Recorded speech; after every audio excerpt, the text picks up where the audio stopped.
안녕하세요. 네.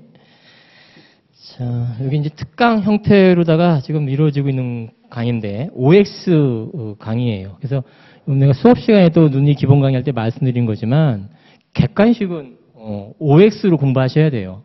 그 답을 오지선다에서 하나 맞췄다 그래서 그게 맞힌 게 아니잖아요. 다음 볼 때는 그게 틀릴 수도 있어요. 그렇기 때문에 OX로다가 공부하셔야지. 또 OX로다가 공부하면은 이게 좀 책이 얇아졌잖아요. 객관식 기본 교재보다는 상당히 많이 얇아졌어요. 그러면은 거기서 추출했다는 얘기거든요. 잘 틀리는 거. 근데 또 계속적으로 물어보는 질문, 기출 질문 중에서 또 새로운 판례 이렇게 집어넣는 건데, 물론 이 중에서도 뭐 그렇게 어렵지 않은 질문들도 있어요. 근데 대체로 이제 헷갈리는 질문이라든가 이런 데를 좀 주로 많이 넣어놨어요. 그러니까 이게 어느 정도 섭렵이 되면 고득점이 가능한 거예요. 고득점을 위한 교재다 이렇게 생각하시면 되겠고, 잘 따라오셔요. 난 처음 하는데 그래도 꼭 참고 따라와야 돼요. 따라오고서 다 본 다음에 내가 이게 보기 잘했다라는 생각이 든다면 저는 성공한 거죠. 자, 그렇게 서두를 일단 말씀드리고, 이 교재 페이지는 지금 이제 10회 강의로 좀 제가 잡아놨어요. 이거 이제 작년에도 했었고 내가 재작년에도 했었는데, 요게 이제 그때 한 8회 정도로 강의하니까 이제 부족하더라고요. 여기 이 강의하는 게. 그래서 10회로다가 일단 잡았어요. 10회를 잡아도 이 교재가 지금 페이지가 한 661페이지예요. 그러면 이게 이제 10회로다가 쪼개면은 몇 페이지씩 하루에 나가야 되냐면 67페이지씩 나가야 돼요. 그러니까 꽤 이제 빠듯한 일정일 수도 있어요. 지금 웬만하면 다 지문은 건드리고 가려고 해요. 빠르게 보더라도 눈으로 빨리빨리 스킵하고 이렇게 볼 수 있도록, 그러니까 뭐 굳이 예습 지금 이 시점에서 예습을 하시는 분은 더 좋지만, 여기서 소화시킨다 생각하고 가시면 되겠어요. 여기서 소화시키고, 이해가 안 되더라도 넘어가셔야 돼요. 지금 이 시점에서는. 그쵸? 그래서 넘어가셔서 객관식은 뭐예요? 빨리빨리 눈에 밟아주는 거예요. 그래서 실제로 시험장에서 문제 푸는 거예요? 문제 풀면 안 돼요. 시험장에서. 문제는 시험장에서 찍어야 돼요. 빨리빨리 자기가 익숙한 지문, 낯익은 지문을 빨리빨리 찍고서 그래야지 제 시간에 풀 수 있지. 그렇지만 하루 종일 시간 줘도 못 풀어요. 공부해 보셨으면 알겠지만은. 자, 그래서 그런 의미로다가 빨리빨리 같이 공부해 나간다. 이렇게 생각하시고, 좀 필요한 부분 약간 강령을 줄 거예요. 그래서 강령을 줘서 헷갈리고 잘 이해 안 되는 지문, 혼자 공부하면 좀 힘든 지문들, 이런 것들은 제가 이제 좀 더 도와드린다는 얘기죠. 자, 그렇게 이해하시고, 또 이제 수업 진도 나가면서 말씀드리도록 할게요. 수업 진도는 이제 그 앞에 그 법전 순서대로다가 민법 총칙부터 나가도록 할게요. 그래서 앞부분 1페이지부터 나가신다 생각하시면 되겠어요. 개인적으로는 2차 공부나 기본 강의할 때는 채권 총론부터 나가기도 해요. 근데 이제 그게 이제 공부하는 데 있어서 좀 더 수월하기 때문에. 근데 이제 요 객관식은 민법 총칙도 꽤 많이 나오는 파트이기 때문에 민법 총칙부터 쭈르륵 나간다 이렇게 생각하시면 되겠어요. 하루에 한 6, 7페이지 정도 나간다 이렇게 생각하시면 되겠어요. 자, 그러면 오늘 첫 페이지는 우리 민법 총칙의 3페이지 가보시면 되겠어요. 민법의 법원이죠. 자, 1번 같은 경우 예습해 오신 분도 있을 수 있겠지만 보시면 답이 어디서 눈에 들어와야 되냐면 미성년자라도 거기서 눈이 들어와야 돼요. 즉, 이 종중의 구성원은 미성년자는 안 돼요. 남녀 구별 없이 종중의 구성원이 될 수 있지만 성년자여야 돼요. 그러니까 그 미성년자라도가 함정이다라는 거죠. 그래서 거기서 찾아냈으면 되겠고, 그래서 밑에 해설도 거기에 볼드체를 쳤죠. 그래서 찾아보시면 되겠고, 2번 같은 경우는 이제 그 관습법의 이제 그 성질과 관해서 자 읽어보시면 사회생활 규범으로 승인되었다면, 그러니까 법적 관행, 그에 따른 이제 승인 법적으로 이제 승인돼야 되잖아요. 사회 규범이 승인되었다면 사회를 지배하는 기본적 이념이나 사회에서 변화로 인하여 그 관습을 적용하는 시점에서 그게 키워드죠. 전체 법 질서에 부합해야 돼요. 헌법을 최상위 규범으로 하는 전체 법 질서에 부합되지 않게 되었더라도 그거 틀렸죠. 그거 찾아내실 수 있으면 되겠고. 자, 넘어가면 뒤로 넘어가 볼게요. 4페이지. 관습법은 바로 법원으로서 법령과 같은 효력을 갖는 관습을, 여기 틀리지 않았어요? 판례 표현을 보시면 그거 맞는 표현이에요. 법령과 같은 효력을 갖는 관습법으로서. 자, 법령에 저촉되지 않는 한 법칙으로서 효력이 있다. 맞는 지문이에요? 그거 법령과 같은 효력을 갖는 관습. 그거 틀린 거 아닌가? 왜냐하면은 관습법의 효력이 법령과 대등적 효력이 있는가? 보충적 효력이 있는가? 이런 논의인데 법령과 같은 효력이 있다 그래서 그것이 보충적 효력이 있다는 것과 서로 모순되지 않는다는 뜻인 거예요. 제 말은. 법령과 같은 효력은 있지만 법령과 대등한 효력은 있는 것은 아니지만 보충하는 효력이다. 이렇게 짚고 가셔야 되게 고기 갖고 이거 틀렸다 이렇게 잡아내시면 안 된다는 얘기예요. 제 말은. 착각하기 쉽다는 얘기인 거예요. 제 말은. 판례도 그런 식으로 써놨어요. 밑에 판례 참고해서 보시면. 자, 그 다음 4번 관습법은 당사자가 그 존재를 주장 입지한다. 뭐에 대한 설명이에요? 사실인 관습에 대한 설명이에요. 그러니까 이런 것도 바로 차단할 수 있으면 되겠고 반습법은 법령과 같은 효력이 있으니까 어떻게 법령과 대등한 효력은 있지는 않지만 보충 효력은 있지만 법령과 같은 효력이기 때문에 법령은 어때요? 법원이 직권으로 그 법령을 찾아내는 거예요. 당사자가 주장하지 않더라도 너는 사실을 말하라. 나는 법을 줄이라. 이때 법은 법령을 말하는 거잖아요. 그러니까 법원은 법령을 직권을 찾아내는 거지. 당사자가 주장하면 적용하고 주장하지 않으면 적용 안 하고 이런 문제가 아니라는 얘기인 거예요. 사실인 관습에 관한 얘기인 거예요. 이 지문은. 자, 그렇게 해서 찾아내시면 되겠고 5페이지 가볼게요. 권리행사 의무이행. 권리남용 신의성실 원칙. 이거에 대한 이제 얘기인 거죠. 1번. 채권, 이제 계속적 보증과 특정적 보증. 계속적 보증의 신의칙 적용은 당연한데, 특정적 보증도 시정칙이 적용될 수 있는가라는 논의인 거예요. 그렇다라는 거예요. 그래서 볼게. 채권자와 채무자 사이 계속적 거래관계에서 발생하는 불확정 채무를 보증, 이른바 계속적 보증의 경우, 당연히 신의칙이 적용될 수 있어요. 신의칙에서 제한될 수 있어요. 보증의 책임이. 그럼 특정 채무를 보증하는 일반 보증일 땐 신의칙의 보증 책임을 제한 못하는 건가? 라는 논의인 거예요. 할 수 있다라는 판례. 자, 2번 가보시면, 자, 권리 남용 관련해서 주관적 요건, 객관적 요건을 요건하는 것이 원칙이에요. 주관적 요건을 필요로 없는 경우, 필요하지 않는 경우도 있어요. 그 뭐죠? 상계권 남용 같은 경우죠. 그런 게 또 이제 객관식에 뒤에 보면 나와요. 자, 그래서 객관적 요건, 주관적 요건을 이제 요건하는 것이 원칙인데, 이거 틀리지 않은 지문이에요. 그러니까 그렇게 어려운 지문은 아니라는 얘기야. 권리 행사가 주관적으로 오로지 상대방에 고통을 주고 손해를 입히려는 데 있을 뿐 이를 행사하는 사람이 아무런 이익이 없고 자 이게 주관적이란 표현을 앞에서 이제 동그라미 치시면 되겠죠. 그다음에 객관적으로 사실세 위반되었다고 볼 수 있으면 그 권리 행사가 권리 남용이다. 자 주관적 요건은 정당한 이익을 결의한 권리 행사로서 보여지는 객관적 사정에 추인돼서 뒷부분에 이제 키워드가 있는 거죠. 주관적 요건이 객관적 사정에 추인될 수 있는가 없는가 추인될 수 있다. 이렇게 정리하시면 되겠죠. 그냥 어려운 질문이 아닌데 착각하지 말라는 측면에서 한번 확인하고 넘어가자는 뜻인 거예요. 자, 6페이지 가보시면 강행법규 위반한 무효 수익보장 약정 투자신탁회사가 먼저 고객에 제하여 체결된 경우 투자신탁회사 스스로 약정의 무효를 정하는 것은 신의칙에 위반되지 않는다. 이제 이걸 뭘 물어보는 거예요? 자, 이걸 먼저 공부하려면 뭘 보셔야 되냐면 신의성실 원칙, 파생 원칙에서 금반의 원칙이라는 게 있죠. 선행행위와 모순된 행위 금지된다는 원칙이 있죠. 그게 원칙이라는 걸 잊으시면 안 돼요. 선행행위와 모순된 행위는 금지돼요. 그렇죠? 그래서 그 밑에도 4번에도 나오지만 가장 대표적인 그 선행이 금반의 원칙이라는 얘기인 거죠. 무상거주, 임차인이 무상거주 확인서를 작성해주고 나중에 임차인의 권리를 주장하는 거 안 된다라는 취지인 거죠. 선행의 모순 행위로서 금지되는 원칙으로서 신의성실 파생 원칙이죠. 자, 그거와 이제 대비되는 것이 3번 지문 내지 5번 지문이에요. 자, 강행법규를 위반한 어떤 법률행위 한 자는 선행행위와 모순된 행위를 해도 된다라는 거죠.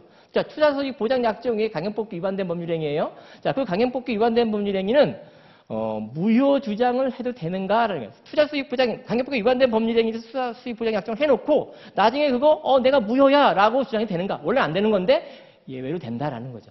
어떤 경우가 되는 거죠? 강행법규 위반된 법률인 경우에는 해서 어떤 법률이 했다 하더라도 그 자기가 한 법률행위가 무효라고 주장할 수 있어야 된다는 얘기야. 왜?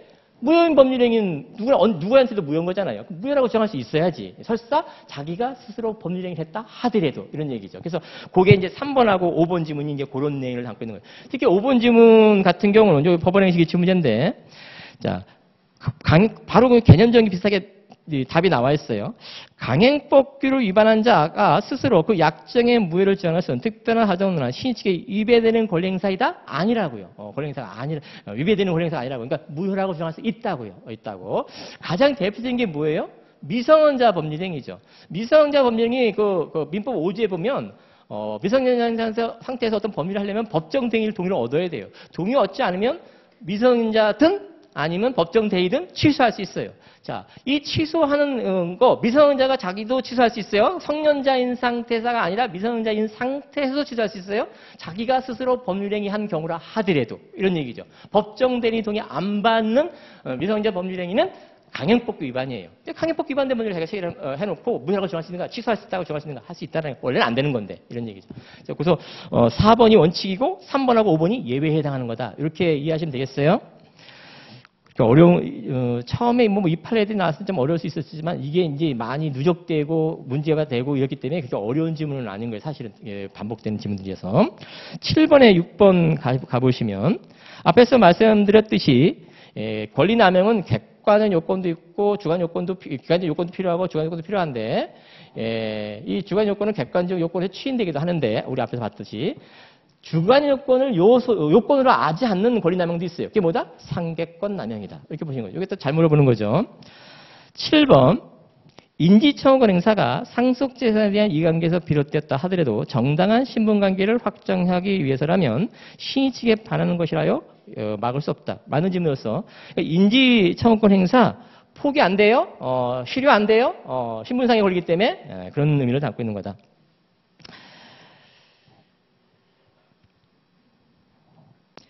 자, 8번 같은 경우는 명의수탁자와 이제 제3자의 법률행위예요. 명의수탁자가 제3자한테 처분해도 제3자 선악불문하고 유효할 수 있어요. 그런데 그 제3자가 신탁자 어떤 배임행위죠. 신탁자의 의사에 반해서 수탁자는 처분하면 안 되는 거잖아요, 원래. 근데 만약에 처분했다 하더라도 선악불문하고 신부 4조 3항에서 보호가 돼요. 그렇지만 수탁자의 처분행위에 제3자가 만약 적극 가담했다면 이중매매 법리가 적용되는 거죠. 그래서 무효 등기가 됐다. 그래서 그 무효인데 그 제3자가 두 번째 줄 보시면 두 번째 줄 끝머리 8번에 제3자가 불법행위에 적극 가담 이게 키워드예요. 적극 가담했다면 고쳐주셔야 되고 틀린 질문이기 때문에 제3자가 토지 소유자임을 전제로 어떤 권리 행사하는 거 효력이 있는가? 없다 이런 얘기죠. 권리를 취득 못한 것이기 때문에 이런 얘기죠. 9번 가보시면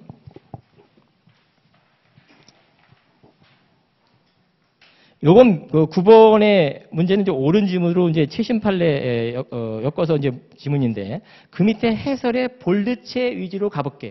볼드체. 해설의 볼드체. 9번의 해설의 볼드체. 일단 유효하게 성립한 계약상 책임을 사적 자치가 적용된단 말이에요. 계약상 책임. 책임을 공평의 이념, 신의측과 같은 일반 원칙에 제한할 수 있는가라는 거예요. 할 수는 있지만 신중을 기해야 된다. 사적 자치이기 때문에 이런 뜻인 거죠. 그런 취지로 물어보는 질문인 거예요. 키워드의 볼드체를 참고해서 보시면 게 좋겠다라는 거예요.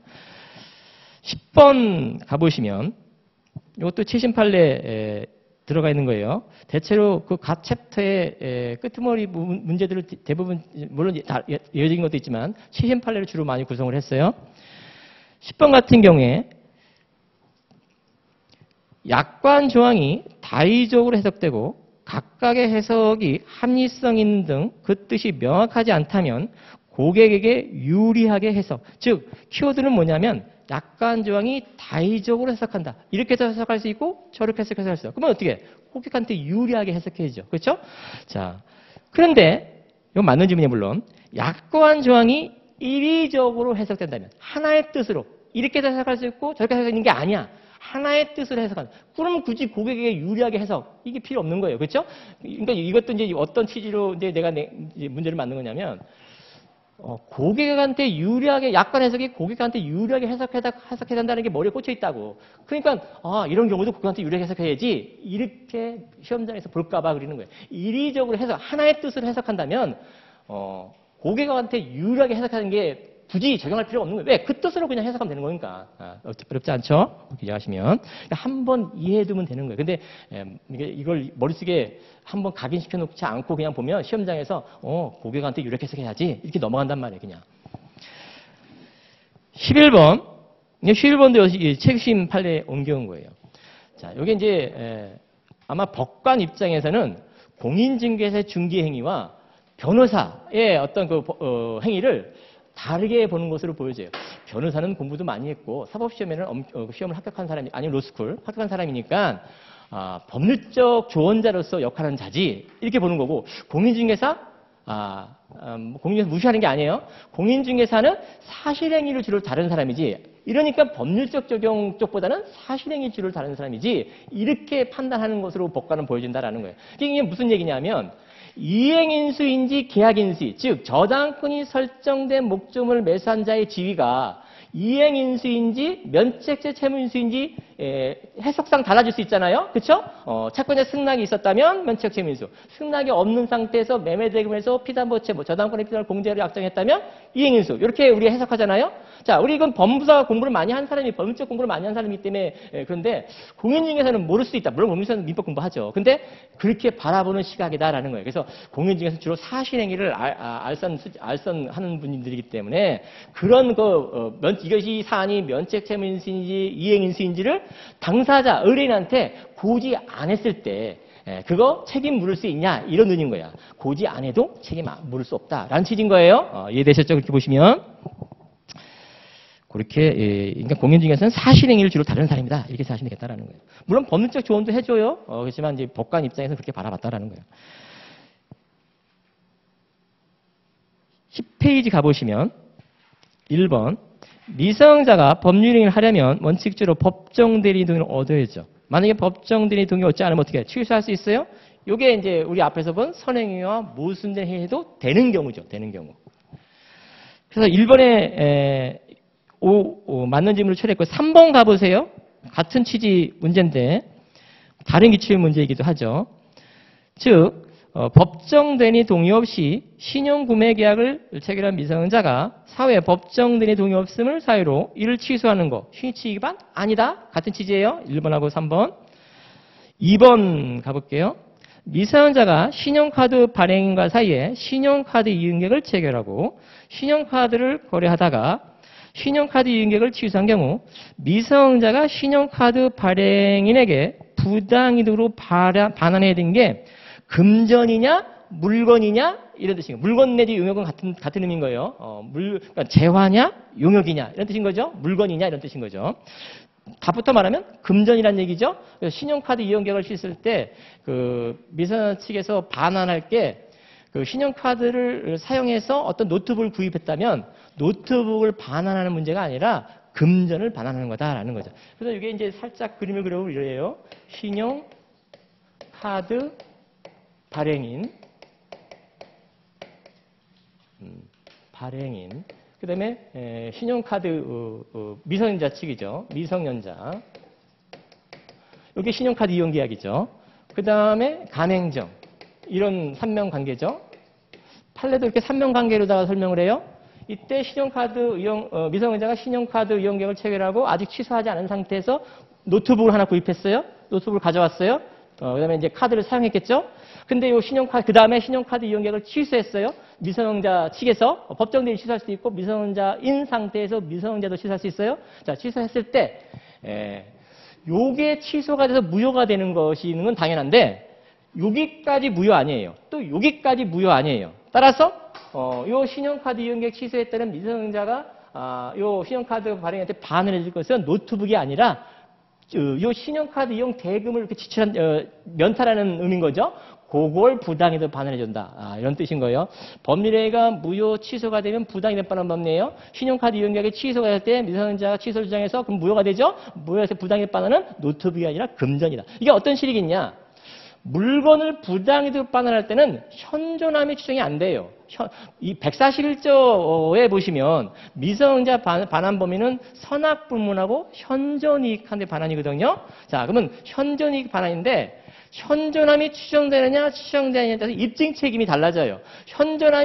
물건은 현존함이 추정되지 않기 때문에 부당이득 반환 청구는 원고 측에서 이쪽이겠죠. 원고 측에서 현존한다고 입증해야 돼. 근데 금전은 현존함이 추정돼. 그러니까 미성년자 측에서 현존하지 않다고 입증해야 돼요. 그렇죠? 이런 차이가 있는 거예요. 자, 나는 헷갈린다? 하나만 확실하게 한다. 금전, 주로 금전을 물어보기 때문에 금전, 현존함이 추정된다. 이렇게 이해하시면 되겠어요. 그래서 반환은 금전이다. 13번 가보세요. 같은 취지 판례로서 그거 지금 제가 설명한 거 그대로 반복되는 지문이니까 시간 관계상 그렇게 넘어갈게요. 2번하고 13번 같은 판례에 나온 얘기예요. 매치되니까 그렇게 한 번에 봐주시면 되겠어요. 지금 설명하고 다 들어가 있어요. 2번하고 13번. 11페이지 다시 가보시면 3번 말씀드렸죠. 4번. 자, 제한 능력자와 계약을 맺은 상대방은 계약 당시 제한 능력자임을 알았다면 철회권 행사 못해요? 즉 악의자는 그러니까 미성년자 계약을 체결 당시 선인지 악인지에 따른 판단이죠. 미성년자임을 알면서도 계약을 체결한 자 철회권 행사 못한다. 이런 얘기죠.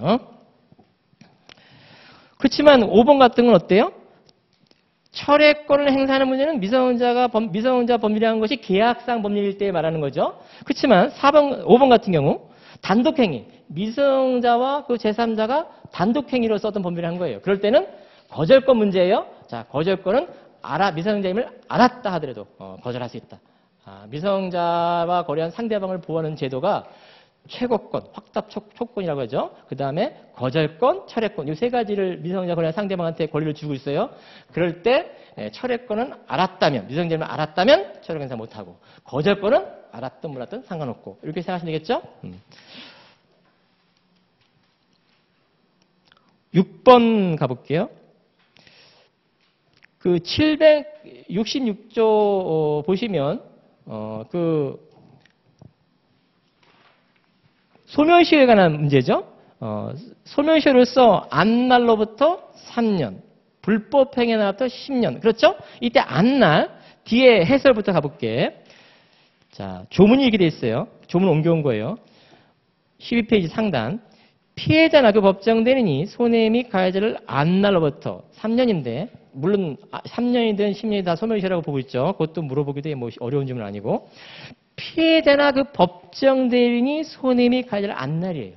근데 이제 앞에 지문은 뭐냐면 피해자가 미성년자야. 그러면 그때도 피해자나 법정대리인이 안날이라는 그 조문 구조상 피해자가 미성년자일 때도 미성년자나 그 법정대리인이 안날 이렇게 따질 거냐라는 거예요. 아니다라는 거예요. 피해자가 미성년자일 때는 미성년자가 안날 기준이 따는 것이 아니라 그냥 법정대리인이 안날 기준이다. 근데 그걸 틀리게 물어본단 말인 거예요. 무슨 말인지 알겠죠? 그러니까 피해자가 미성년일 때는 피해자나 법정이 안날 이걸 적용시키면 안 되고 미성년자 안날은 의미가 없단 말이에요. 미성년자 법률을 못하니까. 따라서 법정대리인이 그냥 안날이다라는 뜻인 거예요. 잘 물어봐요. 반복돼서 계속 물어보는 질문을 넣는 거예요. 어렵다기보다 반복되는 계속 질문이다라는 얘기예요. 12페이지 7번 가보시면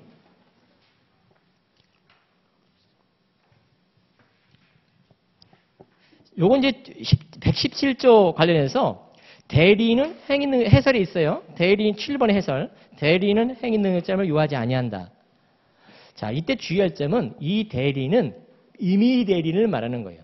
수권행위에 따른 대리인, 임의 대리를 말하는 거예요. 그래서 거기 7번 문제도 봐봐요. 의사 능력 있는 미성년자가 타인으로부터 대리권 수여받아. 이게 임의 대리를 말하는 거예요. 법정 대리인에 관한 규정이 아니에요. 117조는. 따라서 임의 대리는 임의 대리 경우에는 이 대리인이 행위 능력자를 요하지 않기 때문에 미성년자라도 상관없다. 이런 뜻이기도 한 거예요. 8번. 이것도 이제 15조 2항 조문 옮겨온 건데 미성년자와 부동산 매매 계약을 체결한 자가 미성년자의 친권자에게 1개월 이상의 기간을 이제 확답 촉구죠. 기간을 정하여 그 취소할 수 있는 행위에 대한 추인 여부의 확답을 촉구하였으나 친권자가 그 기간 내에 확답을 발송하지 아니한 때는 추인한 것으로 본다죠. 틀리기 쉬워요. 자, 주의할 점 그 옆에다가 131조 조문 써놓으시고 무권 대리인도 본인한테 추인 여부의 확답 촉구권 있죠? 131조? 그때 뭐라 그래요? 거절한 것으로 본다. 차이점 있어요? 그래서 잘 물어보는 거예요. 시험에. 잘 틀리고. 주의 깊게 안 보면. 131조하고 15조 2항하고 구별을 놓는다라는 거예요. 9번 최신 판례에 옮겨온 거예요.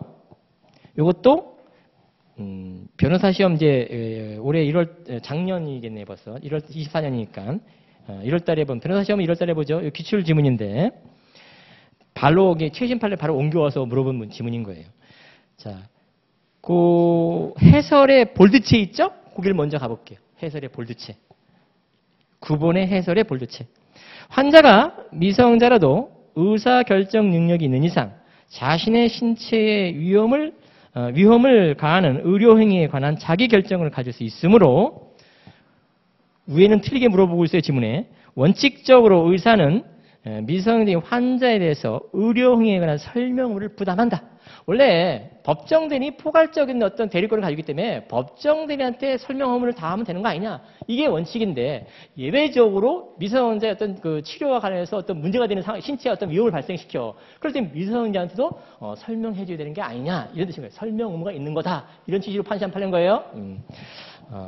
근데 위에는 이제 틀리게 지문을 구성했단 말이에요. 그래서 그 맞는 지문을 일단 익혀두시고 위에 부분에 뭐가 틀렸는지 찾아보시면 된다라는 거예요. 13페이지 10번. 역시 이제 확답 초우권, 거절권, 선악불문하고 행사할 수 있다라는 그 해설이 있는데 해설을 먼저 가볼게요. 10번 해설. 상대방이 확답 초우권, 거절권은 그 선의 악의를 불문하고 행사할 수 있으나 우리 앞에서 봤죠? 철회권은 알았을 때는 행사 못한다. 자, 10번 문제를 가볼게요. 제한 능력자와 거래한 상대방이 법률 당시에 제한 의지를 알고 있었을 경우 상대방은 확답적으로 행사할 수 있다죠. 그러니까 확답 초구권이라든가 거절권을 알았든 몰랐든 상관없다. 행사할 수 있다. 근데 철회권은 알았을 때는 행사 못한다. 이렇게 보시는 거죠. 11번. 철회나 거절의 의사표시는 제한 능력자에 대하여도 할 수 있다? 할 수 있어요. 제한 능력자에게도 철회나 거절의 의사표시를 할 수 있어요. 그럼 어때? 확답 초구권. 최고권이라고도 말하는데 그때는 미성년자 뭐 행사해봐야 소용없어요. 왜? 확답 초구권이라는 건 뭐예요? 넌 미성년자 어떻게 할래 말래? 추인할래 말래? 이런 얘기잖아요. 미성년자한테는 확답 최고권을 행사 못하는 거예요. 그렇죠? 법정대리한테 해야 되는 거죠. 하려면은. 근데 거절이라든가 철회 의사는 미성년자 해도 된다. 이런 것들이 잘 물어봐요. 객관식에서는. 근데 제대로 꼼꼼하게 안 봐두고 넘어가면 시험장에서 막 헷갈려요. 그리고 시간이 많이 흐르면 헷갈려요. 12번. 141조에 관한 얘기인 거예요. 자, 미성년자가 법률행위를 미성년자인 상태에서 취소할 수 있다 그랬어요. 추인은 안 돼요. 추인은 성년자가 돼야지 추인하거나 법정들이 추인하거나 이래야 돼요. 근데 미성년자 인상에서 취소할 수 있는데 미성년자가 취소하든 법정들이 취소하든 법률행위는 무효가 되죠. 자, 무효가 된다면 부당이득 받는 법리예요. 자, 부당이득 받는 법리는 어디로 가냐 하면은 물론 741조가 기본 근거 규정이고 740 부당이득 받는 청구권. 그 다음에 748조 1항, 2항이에요. 자, 1항은 선의수익자, 2항은 악의수익자 이렇게 정해놓고 반환 범위가 달라요. 선의수익자는 현존이익하는 반환, 악의수익자는 받은 이익의 이자, 손해배상 손해까지 반환 이래 돼 있는데 자, 미성년자도 그럴 거냐라는 거예요. 자, 미성년자는 그렇지 않아요. 왜? 141조가 748조 특히 2항의 특칙이에요. 따라서 미성년자는 선악 불문하고 현존이익한 데서 반환이다라는 거예요. 그래서 앞에서 우리 금전일 땐 현존하면 시정된다. 이게 의미가 있는 거죠. 금전은 현존하면 시정되니까 미성년 측에서 현존하지 않다고 입증이 된다. 선악 불문하고 이런 뜻인 거죠. 네, 그래서 그런 것들에 이제 의미가 있는 거예요. 그래서 12번에는 뭐 어려운 질문은 아니고 그런 의미를 이해하면 되는 거고 그런 법리가 미성년자가 아닌 의사 무능력자 법률행위도 141조가 적용될 거냐? 그렇다라는 거죠. 결론. 어려운 질문 아니에요. 그렇지만 그 법리를 아는 게 중요하다라는 거예요. 141조 단서가 748조 2항의 특칙이다. 이렇게 보시는 거죠. 13번은 앞에서 본 걸로 가름하고 14페이지 가보시면 14번 미성년자는 다양한 인격 발현의 잠재력을 지니고 있으므로 그러한 잠재력을 최대한 끌어낼 수 있도록 일정한 요건하에 복수 미성년을 아직 우리 시험에 무수히 물어봤던 우리 시험뿐만 아니라 다른 시험도 마찬가지로 무수히 여기 법무사만 딱 하나 기출을 표시해놨지만 다른 시험도 무수히 물어보는 문제 자주 물어보는 거고 미성년자 후견인은 한 사람밖에 안 돼요. 이건 성년 후견인이라는 설명이에요. 성년 후견인은 여러 명 될 수 있어요. 법인도 돼요. 하지만 미성년자는 법인 안 돼요. 미성년 후견인은 미성년자는 한 명만 된다 이렇게 보시는 거고 15번 이게 잘못하면 착각하는 문제예요. 자, 제한 능력자인지 여부가 연령에 의해 획일적으로 또는 법원의 심판에 정해지기 때문에 행위 능력자 제도, 미성년자 범위는 취소할 수 있다는 이런 제도죠. 근본적인 입법 취지, 또 미성년자는 141조 단서가 적용된다는 법리. 자, 이게 거래 안전을 위한 거냐, 미성년자 보호 취지냐? 자, 우리 보통 거래안전. 여기에 꽂혀 있다고. 그러니까 거래안전이지. 이렇게 가면 안 된다는 얘기야. 이건 미성년자 제도는 미성년자가 관한 민법 규정은 다 미성년자를 보호하는 측면에서 규정들이에요. 특히 141조가 그렇죠. 특히나 아기 미성년자 하더라도 받은 이게 전부 반환하는 것이 아니라 현존이 가는 반환. 이런 측면에서 미성년자를 위한 제도, 미성년자 보호를 하기 위한 제도. 거래안전 문제가 아니라는 얘기예요. 16번 주소. 우리 주소는 실질, 그러니까 형식 주소는 형식주의가 있고 실질주의가 있는데 우리 민법은 실질주의다. 어려운 거 아니니까 넘어갈게요. 15페이지 17번. 또 주소는 동시에 두 곳 이상 둘 수 있다라고 되기 때문에 복수주의, 그러니까 단일주의가 있고 복수주의가 있는 우리 법제 복수주의다. 규정하고 있어요. 법에. 18번. 채무 성질 또는 당사자 의사표시로 변제 장소를 정하지 아니한 때는 자, 키워드는 어디냐? 특정물 인도 이외의 채무 변제. 자, 그걸 보기 위해서는 해설을 가보면 그럼 특정물 인도 채무 이게 이제 변제 장소를 이제 보려고 하는 거예요. 관할에 소송이 걸리면 관할의 문제이기도 한 거예요. 그렇죠? 그럴 때 볼드체를 해놨어요. 특정물의 인도는 채권 성립 당시 그 물건이 있던 장소에 된다. 그러면 특정물 인도 이외의 채무 변제는 채권자의 현 주소에 된다. 자, 그럼 말을 좀 바꿔볼게. 특정물 인도 이외의 채무는 어떤 걸 말할까? 금전채무를 생각하시면 돼요. 금전채무. 금전채무? 지참채무가 원칙이다. 그러니까 추심채무는 예외적인 거고 지참채무가 원칙인 게 어때요? 채권자한테 찾아가야지. 그러니까 채권자 주소지 관할이지. 이런 뜻인 거죠. 19번 부재와 실정 관련해서 재산관리인에게 부재자 소유 부동산 매매 행위에 대한 법원의 허가 결정은 과거 매매 행위를 취인, 그 키워드야? 과거 매매 행위를 취인하는 형태로 이루어질 수 있는가? 그렇다. 결론. 있다. 없다. 이렇게 생각드렸죠.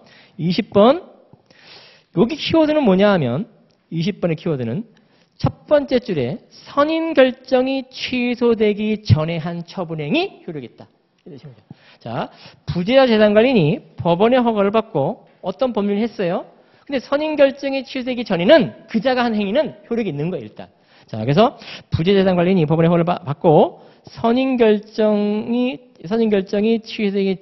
취소되기 전에 한 처분행위 가로 닫고 가로 묶어 보세요. 가로 닫고 가로 열고 가로 닫고 그것이 부재자에 대한 실정의 만료 후에 이루어졌다 하더라도 유효다.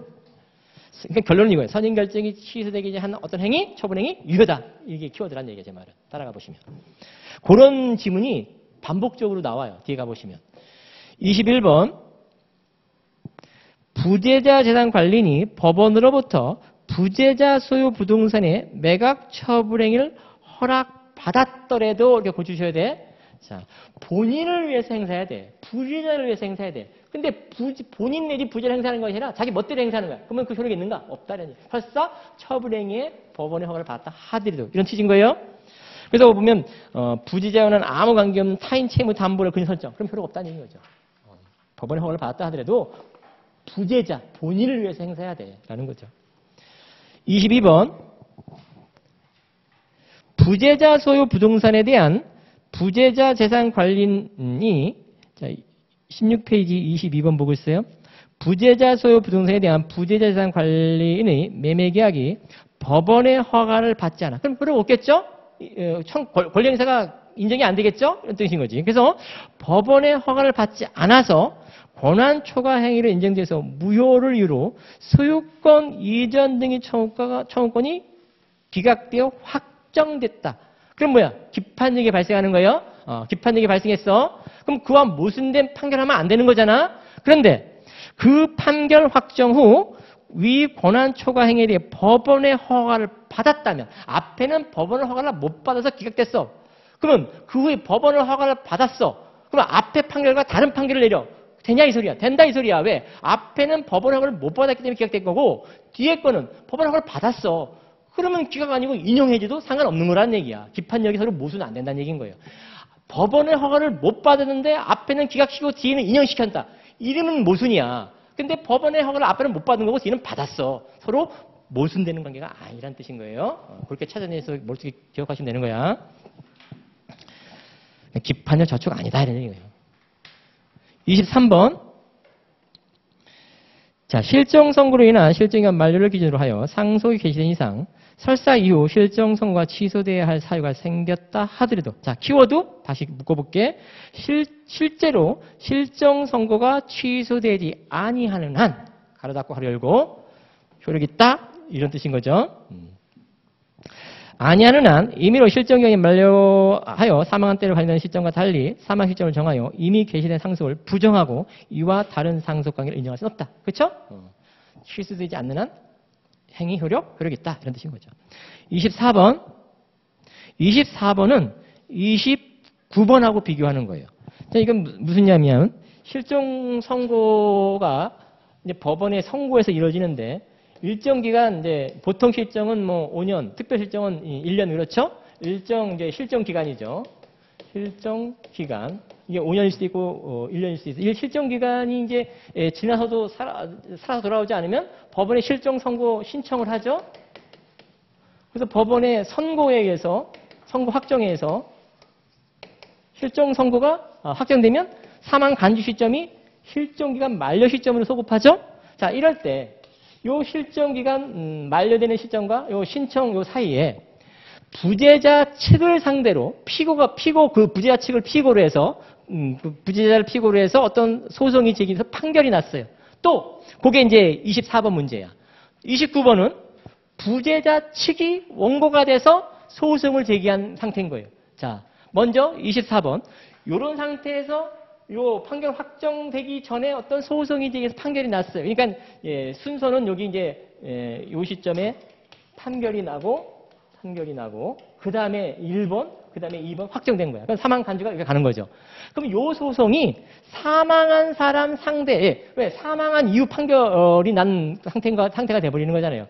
사망한 사람, 사자 상대성으로서 무효 판결이냐, 이런 얘기야. 아니다, 이 소리. 왜? 실정 선고는 확정돼야지만 생긴 거기 때문에 사망 간주가 그때 이렇게 됐다 하더라도 요거 실정자를 한 상대 소송 판결이 무효 판결 아니다. 이런 뜻인 거예요. 또 하나 29번은 얘기 뭐예요? 요 부재자 측이 소송을 제기한 거예요. 부재자 측이 소송을 대리인이죠. 부재재산관리인이 어떤 소송을 제기했어요. 그런 와중에 이렇게 실정 선고가 판결이 확정됐어요. 사망 간주가 이렇게 돼요. 그럼 부재자 측이 실정 선고 확정되기 전에 이미 제기한 소송이 당사자 능력 없는 소재기냐라는 거예요. 그렇지 않다라는, 그렇지 않다. 실정 선고는 확정돼야지만 효력이 생기는 거기 때문에. 그렇죠? 비록 사망 간주가 이때 된다 하더라도. 자, 그럼 이런 얘기를 생각해 보세요. 아니, 선생님, 부재자 재산관리인이 이때 소재기한 것이 왜 본인이 사망했는데 왜 대리인이 소송이 당사 능력이 없는 소송이 되느냐, 이런 걸 따져요? 만일 요때 사망 간주됐고 요 대리인 소송 제기한 것이 이런 법리를 요 사망 후에, 그러니까 부재자 재산관리 소송 제기하고 사망 간주된 사망이 그 다음에 사망이 됐다면, 자, 본인 사망하면 대리권 어떻게 돼요? 소멸이에요. 본인 사망하면 대리권이 없어요. 그럼 대리권 없는 자가 소송을 제기해서 제기하는 것이 효력이 있냐, 이런 논의를 가는 거예요. 근데 그렇지 않다. 일반 사망이라면 그렇게 보지만 실정 선고에 따른 기간 만료로 사망 간주시킬 때는 그렇지 않다라는 걸 말씀드리는 거예요. 그러니까 둘 다 우리 시험에 물어본 적 있어요. 둘 다 또 물어볼 수 있다라는 거고. 17번 가보시면 17페이지 25번 가보시면 죄송해요. 사망한 것으로 간주된 자가 그 이전에 생사불명의 부재로서 그 재산관리인에 관하여 법원으로부터 재산관리인이 선임되어 있었다면 재산관리는 부재자 사망을 확인했다 하더라도, 자, 또 키워드 잡아볼게. 선임 결정이 취소되지 아니하는 한 효력이 있다. 이렇게 보시면 되겠죠? 그게 키워드라는 얘기인 거예요. 26번. 그 실정 선고 취소를 신청할 수 있는 자 이해관계인이 해야 되죠. 이때 이해관계인 2순위 상속인. 이해관계인이 아니라고 보는 거죠. 뭐 어렵지 않아요. 어렵지 않으시니까 넘어갈게요. 빨리빨리. 27번. 소송이 적법하게 계속된 후에 당해 소송이 당사자에 대해 실정선고 확정된 경우에 실정자가 사망하였다고 보는 시기는 실정기간 만료된다 하더라도 실정 선고가 확정된 때 소송 절차가 중단된다. 이게 일반 사망, 이게 소송 중에 피고가 소송 중이라는 게 소송 계속 중이라는 표현을 쓰죠. 소송 계속 중은 소장 부분 송달 이유를 소송 계속이라는 표현을 써요. 그러니까 소장 부분 송달 이후에 상대방이 사망하면 어떻게 해요? 소송 절차를 중단시켜요. 그리고 그때서부터 일정 기간 내 수기 절차를 밟아요. 그렇죠? 근데 만일 실종 선고 소재기 이후 실종 선고에 사망될 때는 어때요? 그때도 사망 간주된 때가 소급해 버리잖아요. 그럼 그때도 그때부터 따질 거냐? 아니 실종 선고 확정된 데부터 따진다. 이렇게 보는 거죠. 일반적인 사망과 다르다라는 걸 자꾸 지금 말씀드리려고 하는 거예요. 28번 가볼게요. 28번이죠. 18페이지 28번. 자, 거기 1시간 정도 하고 쉴 거예요. 1시간 정도. 보통 1시간 정도 하고 2번 정도 쉰다 이렇게 생각하시면 되겠어요. 중간에 화장실 가고 싶으면 그냥 갔다 오셔도 돼요. 조용히. 이게 이제 뭐 자유롭게 한다 이거죠. 억지로 참지 마시고. 자, 그럼 저는 이제 1시간 쉬고 이게 진도를 좀 맞춰야 되기 때문에 내가 나름대로 준비한 요 분량이 있단 말이에요. 그래야지 이게 진도가 밀리면 힘들잖아 서로. 보강 안 한단 말이에요. 보강 서로 힘들어. 자, 18페이지. 자, 28번. 이건 키워드가 뭐냐면 잠수 장비를 착용한 채예요. 잠수 장비. 자, 잠수 장비를 착용한 채 바다에 입수했다가 부상하지 아니한 채 행방불명되었다 하더라도 이는 사망의 원인이 될 위난, 이게 특별 실종 선고에 관한 특별 위난이죠. 그런 거냐 이 소리인 거예요. 생사불명이 확실한, 그러니까 죽었을 가능성이 높은 경우를 이제 높은 경우로서 특별 실종 선고를 따지잖아요. 그렇죠? 특별한 위난. 그럴 때 만약에 잠수 장비를 착용하지 않고 바다에 뛰어드는데 부상하지 않았어. 그럼 죽었을 가능성이 높은 거야. 근데 잠수 장비를 착용했어. 그럼 살았을 가능성이 높은 거야. 이런 뜻인 거예요. 그렇죠? 그렇게 이해하시면 어려운 거 아니다.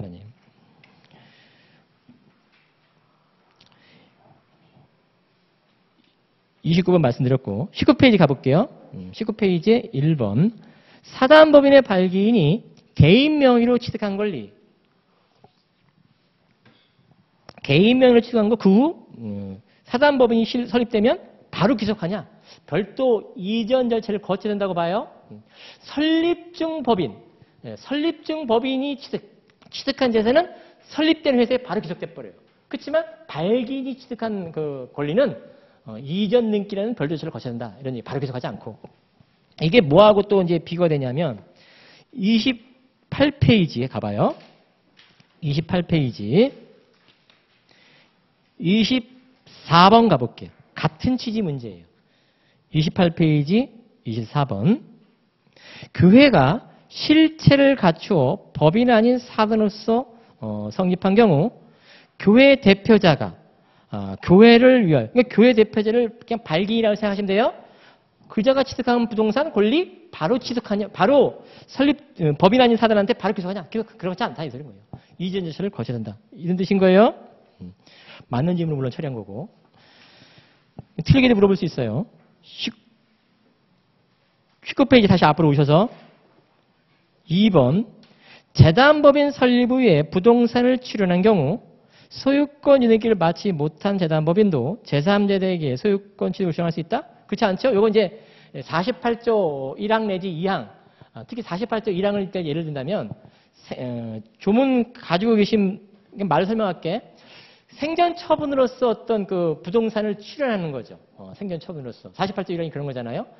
법인 설립 등기가 됐다면 생전 행위로서 어떤 부동산을 출연하면 그러니까 부동산 출연이 어떤 증여라고 생각하시면 돼.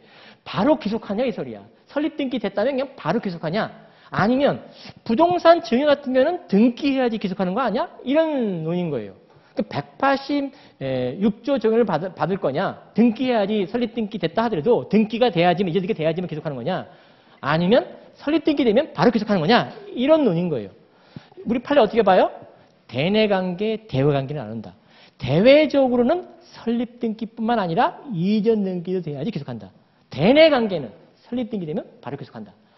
그러면 싸움은 누구하고 싸움이 생기는 거냐면 출연행위 한 이후에 그자가 사망하는 거예요. 그럼 상속인들과 법인과의 싸움인 거예요. 누구한테 계속할 거냐? 자, 그러면 상속인과 법인과의 관계는 대외관계야, 대내관계야? 대외관계인 거예요, 대외관계. 그렇죠? 그러니까 어떻게? 설립 등기만 돼서는 안 되고 이전 등기 돼야 된다. 그러니까 설립 등기만 됐고 이전 등기 안 됐다면 상속인한테 계속한다 이런 뜻이기도 한 거예요. 그 출연했다 하더라도. 3번.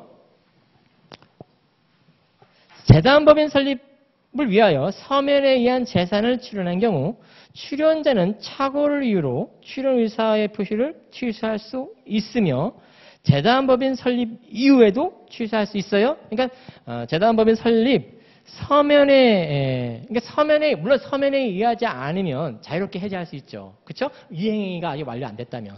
근데 서면에 의한 것은 마음대로 해제 못 하잖아요. 하지만 착오라면 취소할 수 있냐 이런 얘기야. 착오라면 취소할 수 있다. 취소할 수 있다. 출연 의사의 표시 재단법인 설립 전이든 후든 설립 후에도 취소할 수 있다. 20페이지 가보시면 요거 이제 법인격 부인으로 관한 판례 관련된 하나 문제인데, 자, 갑 회사가 을 회사의 채권자에 대하여, 그러면 이제 을 회사, 갑 회사 이렇게 따져보면 을 회사의 채권자가 있겠죠? 이 법인격 부인으로 관한 문제예요. 이 채권자는 을 회사의 그 채권 채무 관계이기 때문에 채권자는 을 회사한테 권리행사해야 되는 거예요. 근데 만약 을 회사가 채무를 면탈할 목적으로 동일성이 인정되는데 갑 회사를 사회 설립이라고 말하죠. 설립하거나 아니면 기존 회사를 이용해서 이용하는 경우죠. 이럴 때 요 채권자가 요자한테도 권리행사할 수 있는가라는 그렇다라는 거죠. 법인격 부인론에 관한 얘기인 거죠. 하지만 그런 관계가 이렇게 소송 제기해서 판결받고 이렇게 소송 제기해서 판결받을 수 있다는 뜻인 것이지, 요자가 요자한테 판결을 제기해서 승소 판결을 받고 그랬더니 기판 내리나 집행력이 이자한테도 바로 미치는 거냐? 그런 건 아니라는 얘기죠. 별도 소송을 제기해서 따로 판결을 받을 수 있다는 뜻인 것이지. 그렇게 이해하시면 되겠고. 물론 이제 옳은 질문으로 물어봤기 때문에 그렇게 어려운 건 아닌 거예요. 근데 틀리게 물어보면 또 느낌이 다를 수가 있어요. 틀리게 물어본다면. 자, 5번. 법인이 정관에 대표권 제한. 자, 정관에 대표권 제한하지 않으면, 그러니까 대표권 제한에 관한 규정을 정관에 규정하지 않으면 아예 효력이 없어요. 대표권 제한이라는 규정은, 그 대표권 제한이라는 내용은 정관에 규정을 해놔야 돼. 그래야 효력이 있어. 근데 설사 대표권 제한을 정관에 규정했다 하더라도 법인의 그 등기 해야 되냐 이 소리야. 해야 돼요. 그러면 등기 안 했다면 정관에 규정 없으면 아예 효력이 없어요. 근데 등기 안 해도 효력은 있어요. 하지만 제3자한테 대항 못해요. 등기 안 해놓으면. 근데 이 주의할 점이 뭐예요? 제3자가 악이어도 그자한테 대항 못한다. 이게 주의할 점인 거죠. 그러니까 선악 부문하고 대항 못한다. 이런 뜻이겠죠. 21페이지 6번. 이사가 수인인 민법상 법인의 정관에 대표권 있는 이사만. 주의할 점은 6번 이하에 이제 그 판례도 옮겨왔는데, 이게 이사회에 관한 규정이에요. 이사회에 관한 얘기. 그러니까 법인은 이사회도 있고 주총도 있잖아요. 이 주총에 관한 내용이 아니라는 뜻인 걸 조심하시고, 이사회에 관한 얘기라는 거고, 이사가 여러 명인 경우 민법상 법인의 정관에 대표권 있는 이사만 이사를 소집할 수 있다고 규정하고 있는 경우, 근데 그 대표권 이사가 이사를 소집 안 해. 그럴 때면 다른 이사가 이사회를 소집할 수 있는가라는 논의인 거예요. 그렇다라는 규정인 거예요. 밑에 볼드체 A지로 한번 가볼게요. 그 밑에 판결로지 1, 2, 3번 있는데, 판결로지 1번에 볼드체. 이사가 수인이 민법상 법인의 정관에 대표권 있는 이사만 이사를 소집할 수 있다고 규정하고 있다 하더라도, 계속 볼드체. 정관에 다른 이사가 요건을 갖추어 이사의 소집을 요구하면 대표권 있는 이사가 이에 응하도록 규정하고 있는데도, 대표권 있는 이사가 다른 이사의 정당한 이사 소집을 거절했다면 대표권 있는 이사만 이사회를 소집할 수 있는 규정은 적용 안 된다. 이렇게 보시는 거죠. 또 하나 그다음에 이제 그 판결로지 2번, 3번은 무슨 얘기냐면, 주총 관련된 그 소수 사원권의 임시총회 소집권이 있죠. 그 법원의 허가를 받아서 하는 규정도 있지. 법원의 허가를 받는 경우 법원의 후견적 지위에서 법원의 허가를 받는다라는 규정도 있어요. 주총 교류 관련해서는.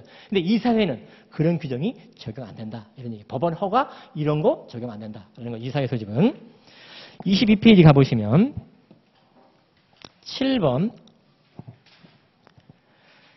법인이 정관에 이사회 해임 사유, 이사회 해임 사유에 관한 규정이 있는 경우, 자, 법인이 정관에 이사회 해임 사유에 관한 규정이 있어요. 그러면 그 규정에 따라서만 해임해야 되는 것이 원칙이에요. 따라서 법인이 정관에 이사회 해임 사유 규정이 있는 경우, 자, 가로 닫고 가로 열고 해볼게요. 법인으로서는 이사의 중대한 의무 위반 또는 정상적인 사무집행 불능 등의 특별한 사정이 없는 이상 정관에서 정하지 아니한 사유로 이사를 해임할 수 없다. 그러니까 가로 부분만 빼버리면 법인의 정관에 이사의 해임 사유는 규정이 있다. 그러면 그 규정에 따라서만 해임해야 돼. 별도 요건 필요 없는 게 원칙이에요. 그 밑에가 이제 최신 판례 별도 요건이 필요한가? 뒤가 뒤감나 별도 요건이 필요한가? 필요하지 않은가? 이런 논의를 해요. 다시 그 뒤에서 볼게. 다시 이사의 정관의 규정이 있어. 해임 사유에 관한 규정. 그러면 그 규정에 따라서만 해임하면 되는 거야. 근데 이게 예외가 있어. 가로 부분. 자, 법인으로서 이사의 중대한 의무 위반 또는 정상적인 사무집행 불능이 특별한 사정이 있다면 그러면 정관에 규정하지 않은 사유로도 해임할 수 있다. 이렇게 둘 다 물어보기도 해요. 원칙적인 걸 물어보기도 하고 예외적인 걸 물어보기도 한다. 이렇게 보시는 거예요. 또 이사의 정관에 규정이 있으면 그것만 적용되는 것이지 뭐 신의칙 위반이 별도로 요건으로 필요한가? 그런 거 필요 없다. 그게 어디쯤에 나와 있냐면 26페이지 가볼게요. 나왔으니까 바로 가볼게. 26페이지 최신 판례가 하나 있어. 26페이지 18번 가볼게요. 법인의 정관에 이사의 해임 사유와 절차를 정하였고 그럼 그 규정에 따라 하면 돼. 특별한 사정 없는 이상 그 해임 사유가 실제로 발생했다면 법인은 이를 이유로 정관에 정한 절차에 따라 이사를 해임할 수 있다. 이때 정관에서 정한 해임 사유가 발생했다는 요건 외에 이로 인하여 법인과 이사의 신뢰관계가 더 이상 유지되기 어려울 정도의 이러한 요건 별도로 필요한가? 필요 없다 이런 얘기야. 틀리기 쉬워? 틀리기 쉽다고. 그 규정 절차에 따라서 요건만 갖추면 된다. 별도 신의칙 위반 이런 요건 필요한가? 필요 없다 이런 뜻인 거예요. 왜? 정관은 뭐예요? 법규야 법규. 규범이야. 그 규범에 따라서 해임하면 된다. 별도 신의칙이라는 일반 원칙이 동원할 필요 없다 이런 뜻인 거예요. 다시 앞으로 가셔서 8번. 어느 시점에 사단법인의 사원들이 정관의 규범적인 의미와 내용과 다른 해석을 사원총회 결의는 방법으로 표명한 경우 그 효력이 있는가? 그 법인을 구성하는가? 필요 없다. 왜? 사단법인 정관? 규범이다. 자치법규다. 법규다. 법규범이다. 법규라기보다 법규범이다. 규범. 그러니까 어떻게 총회 결의라는 그런 걸로 협의, 합의 이런 것들이잖아요. 그런 걸로 구속할 수 없다. 배제시킬 수 없다. 이런 뜻인 거예요. 법규가 있는데 규범이 있는데 당사자 합의로 그걸 무시할 수 있냐 이런 뜻이기도 한 거예요. 총회 결의라는 걸로. 안 된다는 뜻인 거예요. 9번. 비법인사의 대표자의 행위가 개인의 사유를 도모. 이게 이제 권리 남용이죠. 도모하기 위한 것이거나 법령 규정에 위배된 것이었다 하더라도 외관상 객관적으로 직무에 관한 행위라고 인정할 수 있다면 35조 1항의 직무에 관한 행위에 해당한다. 이것도 이제 앞부분은 어렵진 않은데 뒷부분 뭐 잘 물어보는 거죠. 답이 눈에 들어와야 돼요.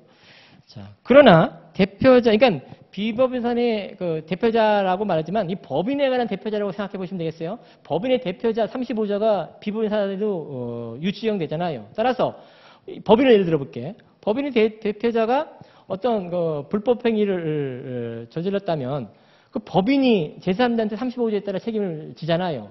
근데 그 제3자가 그 법인의 그 대표자 어떤 행위가 행위와 관련해서 그저 그 대표자 행위가 법인의 업무가 아니라는 것을 알았거나 중대한 과실을 몰랐어요. 그 중대한 과실이라는 얘기가 키워드란 얘기야.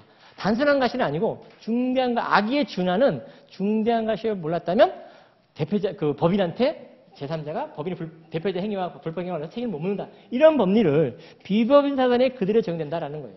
그래서 거기에 보면 9번의 네 번째 줄은 알았거나 또는 과실로 인하여 이게 틀리기 쉽단 말이야. 중대한 과실. 키워드를 잡아주세요. 중대한 과실. 이런 법리가 어디에도 있어요. 756조. 사용자 책임에서도 있어요. 피용자의 불법 행위가 있으면 사용자가 제3자한테 사용 책임을 손해배상을 지잖아요. 근데 그 제3자가 피용자와 거래한 제3자가 그 피용자의 그 업무가 집 업무 범위에 포함이 안 되는 것을 알았거나 중대한 과실을 몰랐어요. 그러면 사용자한테 책임 못 묻는다. 같은 법리가 적용하는 거예요. 35조와 비법인 사단, 그 다음에 756조가 같은 알았거나 중대한 과실. 그걸 자꾸 알았거나 과실론에 알지 못한 이렇게 물어본다라는 거죠. 23페이지 10번.